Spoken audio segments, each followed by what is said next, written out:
जय श्री राम सभी भक्तों को। जय माता की। फिर एक नई वीडियो के साथ हाजिर हो गए हैं और आज की जो हमारी वीडियो है इसमें आप बताइए, क्या दीपावली पर हम बजरंग बाण का भी पाठ कर सकते हैं? अगर कर सकते हैं तो किस तरीके से करें, किस विधि से जो है हमें पाठ को चलाना चाहिए। आज की वीडियो इसी विषय पे है, हमारे साथ अंत तक बने रहिए, तभी आपको सारी वीडियो समझ में आएगी। अगर वीडियो अच्छी लगती है तो लाइक करें, शेयर करें, कमेंट करें। चैनल पे नए हैं तो चैनल को भी जरूर सब्सक्राइब करें ताकि आप तक जो है वीडियो की नोटिफिकेशन सबसे पहले ही पहुंच जाए।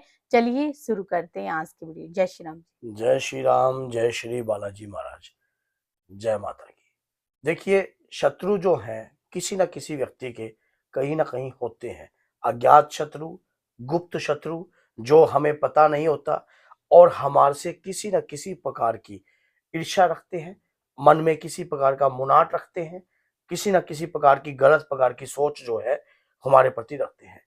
मैं जो आपको बजरंग बाण का पाठ जो मैं आपको बता रहा हूं, इससे क्या होगा अगर आप दीपावली की रात्रि बजरंग बाण का पाठ करते हो, तो बजरंग बाण जो है आपके दीपावली की रात्रि बहुत ज्यादा फलीभूत है और आपके प्रति जो है कार्यव्रत भी हो जाएगा। तो आपको किस प्रकार से बजरंग बाण का प्रयोग करना है ये मैं आपको बता रहा हूं, क्योंकि इस कार्य को तभी करना अगर आपको लगता है कि आपका कोई अज्ञात शत्रु है। अगर आपको ये लगता है कि कोई ऐसा शत्रु है या कोई हमें नजर लगाता है या हमारे कारोबार पे नजर लगाता है या गलत प्रकार की दृष्टि रखता है या कोई भी गलत प्रकार की सोच हमारे प्रति रख रहा है, तो बजरंग बाण से इस प्रयोग से उसकी हानि तो नहीं होगी, लेकिन उसका स्तंभन जरूर हो जाएगा। वो या तो वो आपकी तरफ ध्यान देना बंद कर देगा या वो कहीं ना कहीं आपसे मुंह मोड़ जाएगा या किसी ना किसी प्रकार से आपके आपकी तरफ प्रति सोचेगा। सोचना बंद कर देगा और उसके दिमाग पर अपने आप ही वजन पड़ने लग जाएगा। क्योंकि जिस प्रकार से माना जाता है, दीपावली की रात्रि जितना भी हम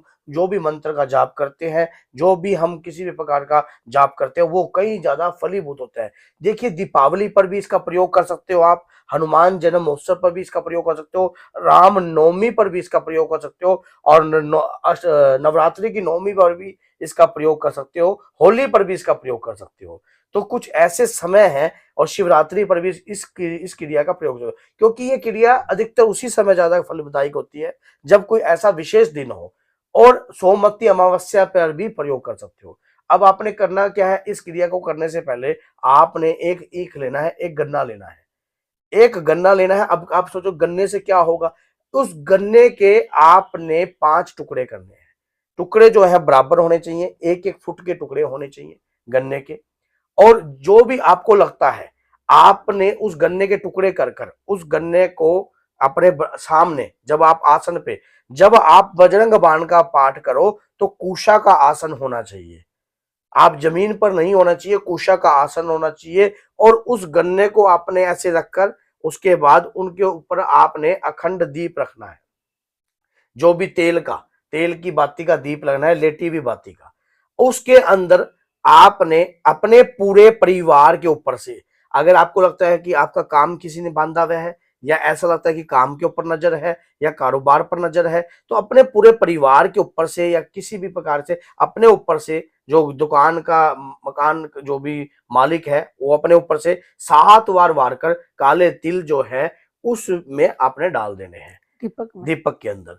अब उसके बाद आपको क्या करना है, आपने जो ज्योति को प्रज्वलित करना है वो ऐसे नहीं करना है। आपने बजरंग बाण का पाठ लेना है, तो उसके उस पुस्तक के साथ आपने सबसे पहले अक्षर लेकर संकल्प लेना है कि मैं ये जो पाठ कर रहा हूं अज्ञात शत्रु के लिए कर रहा हूं। जो भी मेरे प्रति या मेरे परिवार के प्रति या मेरे कारोबार के प्रति किसी भी प्रकार की गलत दृष्टि सोच रखता रख। है, गलत सोच रखता है, तो हे बालाजी महाराज, हे हनुमान जी महाराज, आपके इस दिव्य पाठ से वो सोच जो है बदल जाए। आज के दिन आप उसकी सोच बदल सकते हो। तो उस दिन क्या है, आपने जैसे ये पाठ उस दौरान आपने ये रख लिया, उसके बाद आपने क्या है, पाठ को कपूर लेना है, कपूर से गन्ने के ऊपर रखकर, जैसे ये ज्योति है, ये ज्योति है तो नीचे कपूर रखना है, कपूर को प्रज्वलित करना है आपने। कपूर को प्रज्वलित कर कर वो ज्योति उसको अपने आप ही प्रज्वलित कर पकड़। देगी, आपकी जो अखंड ज्योति है। अब जितने बजे ये जो पाठ करना है आपने, 12-11 बजे से लेकर 2:30-3 बजे तक ये पाठ करना रात होता है, को। रात्रि को ही ये पाठ करना होता दीपावली है, की रात। दीपावली की रात्रि। इस पाठ को अब बजरंग बाण का पाठ आपने स्टार्ट कर देना है। आप बजरंग बाण का पाठ आप जितना भी पाठ करोगे, और जो बजरंग बाण का पाठ का एक शर्त होती है जो मैं आपको बता रहा हूं, बजरंग बाण के पाठ की यह शर्त है कि बजरंग बाण का पाठ कभी भी स्लो स्वर में नहीं पढ़ा जाता, मान लो मंद स्वर में कभी नहीं पढ़ा जाता। उस पाठ को पढ़ने के लिए उग्रता उत्पन्न रखनी पड़ती है शरीर में। निश्चय प्रेम प्रीति दे विनय करे सन्मान, देखिए काल सकल शुभ सिद्ध करे अनुमान, जय हनुमंत संत हितकारी, सुन ले जय प्रभु अर्ज हमारी, जन के काज विलंब न कीजिए। तो थोड़ा सा स्वर जो है हल्का भारी रखना। आप जिस वक्त मान लो आपको शत्रु के ऊपर बहुत ज्यादा उग्रता आ रही है, क्रोध आ रहा है, क्योंकि उसने आपके अब बस हो गया, अब बहुत हो गया, अब इतना कर दिया कि आपने हमारा नुकसान किया, हम बर्दाश्त से बाहर हो गया, अब हम अपनी बाबा की शरण में जा रहे हैं, उनके पंच रूपी रूप को जगा रहे हैं, समझ गए। और हनुमान जी के पंच रूपी रूप का ध्यान करना है, और इस प्रकार से आपने यह प्रार्थना करनी है कि मैं शत्रु का उसका नुकसान नहीं कर रहा हूं, मैं सिर्फ उसका स्तंभन कर रहा हूं, ताकि उसका मुख जो है मेरी तरफ से मुड़ जाए, और वो जो कार्य ये जो है उसके दौरान कहीं भी जाकर किसी भी जगह पर वो कहीं भी कुछ भी करे, मुझे कोई मतलब नहीं है उससे, मुझसे कोई मतलब नहीं है, मुझसे उससे छुटकारा प्राप्त हो जाए। अब जैसे ही आपने पाठ किया, उस दौरान आपने रात्रि को एक काम और करना है। एक पेपर लेना है A4 साइज, उस A4 साइज पेपर से आपने अपने शत्रु का नाम लिख देना है, और अष्टगंधक शाही से लिखना है, अनार की कलम होनी चाहिए। शत्रु का नाम लिख दिया, लास्ट में उसी दीप से आपने, आपको पास जो भी कोई दिव्य मंत्र है उस मंत्र का जाप कीजिए। अगर कोई मंत्र नहीं है तो मंत्र है ओम चम चम चम चपल चलता, ओम हनु हनु हनु हनु हनुमंता, ओम हाक हाक देत कपि चंचल, ओम सम सम सम प्राणे खलदल। तो उसके बाद आगे क्या करना है, आपने इसको उससे प्रज्वलित कर कर इसको स्वाहा कर देना है।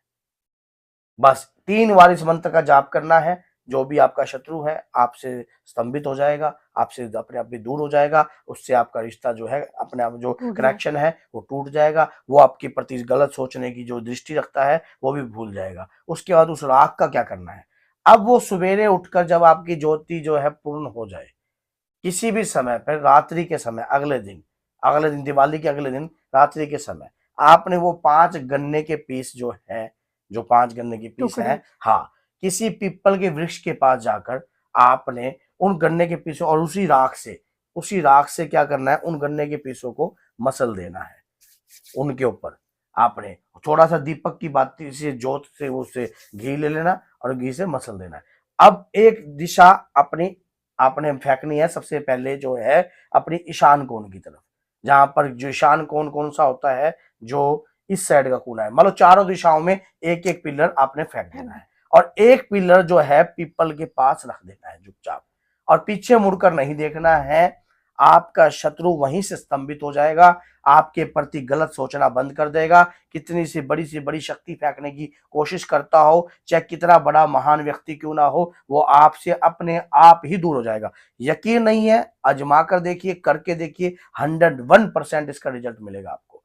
ये बजरंग बाण का प्रयोग है। अगर बजरंग बाण का प्रयोग सही विधि विधान से करना आ गया तो भटकने की आवश्यकता नहीं पड़ती। बजरंग बाण जो है एक दिव्य बाण है।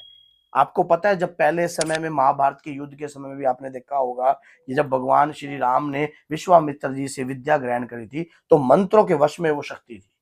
तो इसी प्रकार से इस वाहन को चलाने के लिए आपके अंदर की शक्ति को जागृत करना पड़ेगा, और सही प्रमुख जो समय होता है, प्रदोष काल का समय, महानिषिद्ध काल रात्रि का समय है, उस समय आप इसका प्रयोग कर इसे चला सकते हो। तो बोलिए जय सीताराम, जय श्री बालाजी, जय माता।